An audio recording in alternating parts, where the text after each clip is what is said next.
You ask Tiger to solve. This deals with linear equations with one unknown. The final result is x equals -44. Let's solve it step by step. Swap sides.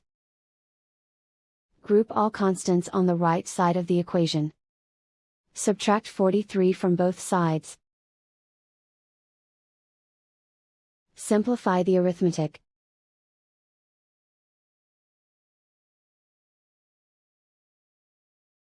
Isolate the x. Multiply both sides by 11. Group like terms. Multiply the coefficients. Simplify the arithmetic.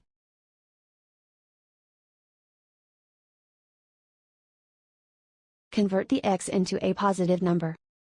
Multiply both sides by -1.